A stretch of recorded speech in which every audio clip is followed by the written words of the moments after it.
LM एक 17 साल का लड़का जो अपने पेरेंट्स का एकलौता बेटा था।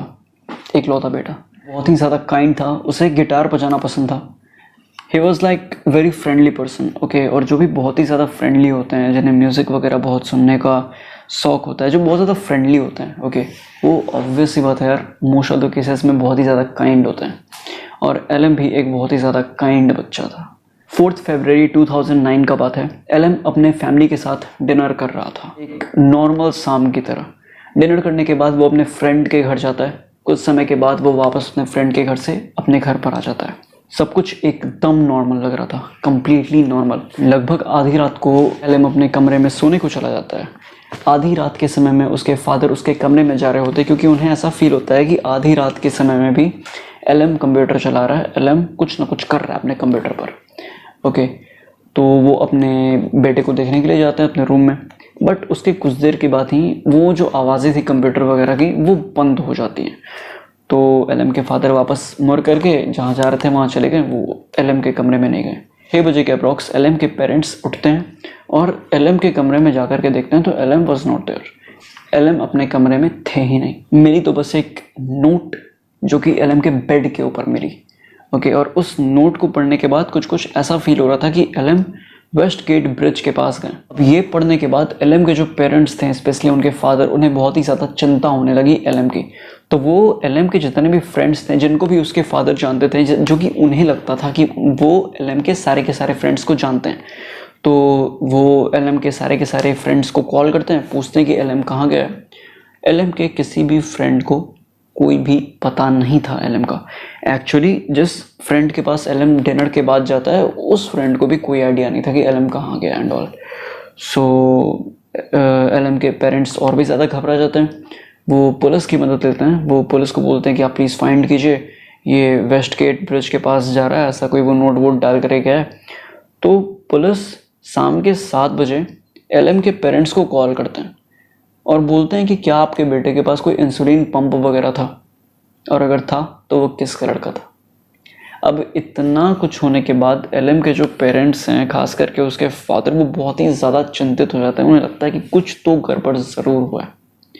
ब्रिज, समझ रहे हो। 7:30 में पुलिस उनके घर पर आती है तो उसके फैमिली बहुत ही ज़्यादा घबरा जाते हैं कि यार घबराने वाला बात है। एलएम के पेरेंट्स पूछते हैं पुलिस से कि क्या हमारा बच्चा ठीक है। एलएम के फादर पूछते हैं क्या वो जिंदा है। पुलिस बोलती है कि एलएम अब जिंदा नहीं है। एलएम ने वेस्ट गेट ब्रिज से छलांग लगा दी। एलएम ने सुसाइड कर लिया। हालत इतना ज़्यादा बुरा था कि एलएम की जो बॉडी थी उसकी हर एक हड्डी ऑलमोस्ट टूट गई थी। एलएम के फादर को लगता था कि वो उसके हर एक फ्रेंड को जानते हैं, वो हर चीज़ को जानते हैं जो भी एलएम के साथ हो रहा है।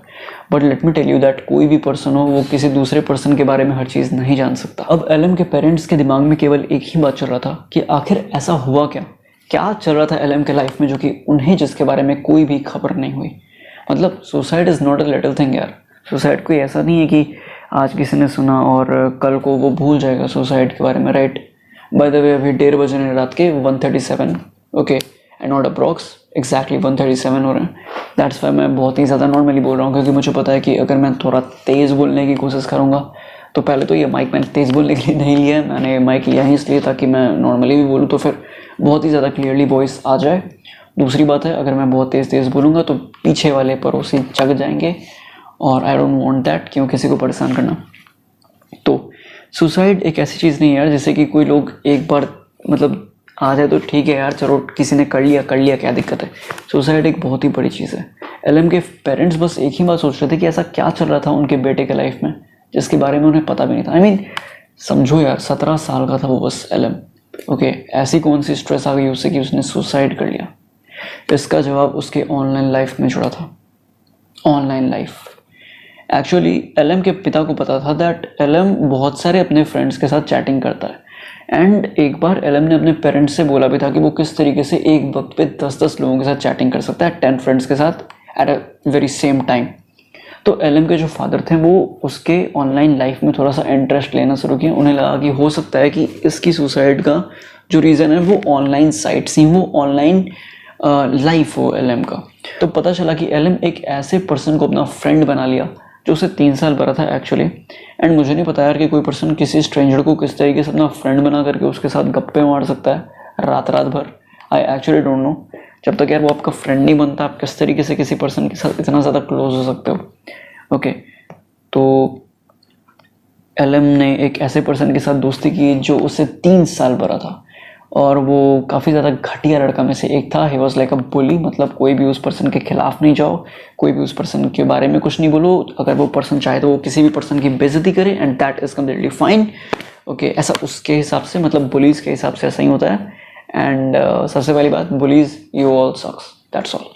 ओके, तो अब बात करते हैं उसके आगे। जो 3 साल बड़ा पर्सन था एलएम से, वो एलएम से फाइट करना शुरू कर दिया। क्यों? क्योंकि वो बुली एलएम के किसी दूसरे पर्सन की बहुत ही ज़्यादा बुरी तरीके से इंसल्ट कर दी, और एलएम को ये बात पसंद नहीं है, तो एलएम स्टैंड लिया अपने फ्रेंड की तरफ से।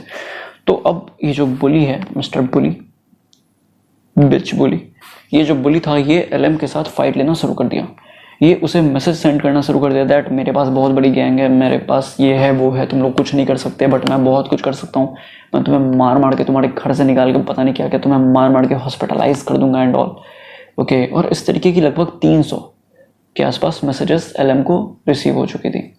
एलएम बुरी तरीके से डर गया था। मतलब 17 साल का लड़का था यार, उसके पास कोई बहुत खतरनाक गैंग नहीं था, और ये 3 साल बड़ा था इससे, और ये बहुत कुछ फेंक रहा था, बहुत बोल रहा था, फेंक रहा था या बोल रहा था मुझे नहीं पता, बट ये पर्सन एलएम से बहुत ज़्यादा धमकी दे रहा था। एलएम को बोल रहा था that I am gonna kill you, I am gonna hospitalise you, मेरे पास बड़ी गैंग है एंड ऑल। एलएम डर गया था। मे भी हो सकता है कि वो जो 4 फरवरी की नाइट थी जिसमें कि एलएम डिनर करने के बाद अपने फ्रेंड के घर जाता है, मे भी हो सकता है कि वो उसी के बारे में बात कर रहा हो, may be, who nose. But उस बुली ने एलएम को इतना ज़्यादा डरा दिया, इतना ज़्यादा डरा दिया कि एलएम के पास कोई दूसरा रास्ता उसे नहीं दिखा सुसाइड करने के अलावा। मतलब समझ रहे हो, उस पर्सन ने इसे फोर्स कर दिया सुसाइड करने के लिए। इसे अबेटमेंट ऑफ सुसाइड केस कहा जाता है इंडिया में। ओके, मतलब सुसाइड करने के लिए मजबूर करना। ये सारी की सारी मैसेजेस जब पुलिस को मिली तो ऑस्ट्रेलिया के विक्टोरियन पुलिस ने इस पर्सन को पकड़ लिया। ओके, लकीली एलएम को जस्टिस दिलाने के लिए। और एक बार ये पर्सन के ऊपर मुकदमा चला, बुली के ऊपर, और ये दोषी साबित हो गया। बुली दोषी साबित होता है, ये बुली बहुत ही ज़्यादा गिड़गिड़ाने लगता है, रोने लगता है कि मुझे छोड़ दो एंड ऑल। मतलब ये भी कुछ भी नहीं कर सकता था, ये भी केवल फेंक रहा था, दैट्स ऑल। मतलब किसी नौटंकी की सुपरमेसी ने, जो कि सुपरमेसी शायद थी भी नहीं, नॉर्मल बुली की जो नौटंकी होती है ना, that I am the greatest one, जबकि हो कुछ भी नहीं यार, if you are bully you are nothing more than a jerk. Okay, उसके उस एटीट्यूड ने एलएम को मार दिया, एक तरीके से कह सकते हो यार। इससे पहला साइबर बुलिंग का केस बना जिसके अंदर सजा मिली। Okay, so this was the very first cyber bullying case जिसमें कि सजा मिली थी। ओके, ये मिसाल बन गई एक तरीके से। अगर आप लोग बात करो इंडिया की, तो इंडिया में जो आईपीसी की धारा 306 है ना, that is abetment of suicide, मतलब सुसाइड करने के लिए किसी को फोर्स करना या फिर उकसाना, ये बहुत ही ज़्यादा खतरनाक माना जाता है। ओके, और अगर हिंदुस्तान में कोई साइबर क्राइम तो छोड़ दो यार, साइबर बुलिंग वगैरह छोड़ दो, अगर आप ऑफलाइन में भी, मतलब नॉर्मल लाइफ में भी किसी पर्सन को मजबूर करते हो ना सुसाइड करने के लिए, तो इसके लिए भी एक सज़ा है जिसे ही कहते हैं अबेटमेंट ऑफ सुसाइड, आईपीसी की धारा 306। और इसके तहत आपको 10 साल की सज़ा हो सकती है या फिर उम्र कैद की सज़ा हो सकती है। ये डिपेंड करता है कि किस तरीके का केस था। मतलब मान के चलो कि अगर आप किसी पर्सन से पैसे मांग रहे हो, आपका पैसा उस पर्सन के पास है, लेट्स से 50 लाख रुपीज़, और वो जो पर्सन है वो 50 लाख देने के लायक नहीं है, और आप उसके ऊपर प्रेशर बनाना चाह रहे हो बहुत ज़्यादा। वो पर्सन कुछ नहीं किया, केवल एक सुसाइड नोट लिखा जिसमें कि उसने आपका नाम लिखा और बताया कि किस तरीके से आप उसे मतलब फोर्स कर रहे हो पैसे देने के लिए, और उस पर्सन के पास पैसे देने की औकात नहीं है, और वो सुसाइड कर लेता है। और ये बात अगर प्रूफ हो गया ना, तो आपके ऊपर चलेगा धारा 306। ठीक है, तो इस वीडियो से आपको धारा 306 के बारे में पता चला। खैर, ये था सबसे पहला साइबर बुलिंग केस जिसमें कि सज़ा दी गई। ओके, और ये ऑस्ट्रेलिया में हुआ था बाय द वे। ठीक है, मैं एक ही बात करना चाहूँगा, जो भी person bully, okay, if you are a bully and you are watching this video, you are a jerk. Okay, और जितने भी लोग इस वाले वीडियो को यहाँ तक देखे हो, मैं चाहता हूँ कि आप लोग कमेंट सेक्शन में जाकर के लिखो #StopBullying।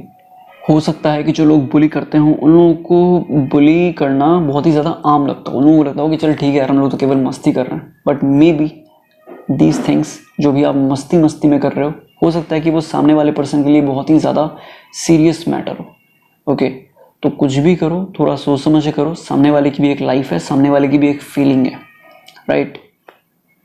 और इस चीज़ में मैं पेरेंट्स से और टीचर्स वगैरह से एक ही बात बोलना चाहूँगा, कभी भी अगर कोई भी बच्चा या फिर कोई भी पर्सन आपके पास आता है किसी शिकायत को लेकर के कि वो पर्सन मुझे बुली कर रहा है, तो फिर ऐसा मत बोलो यार उस पर्सन को कि कोई बात नहीं, वो तो केवल मस्ती कर रहा है।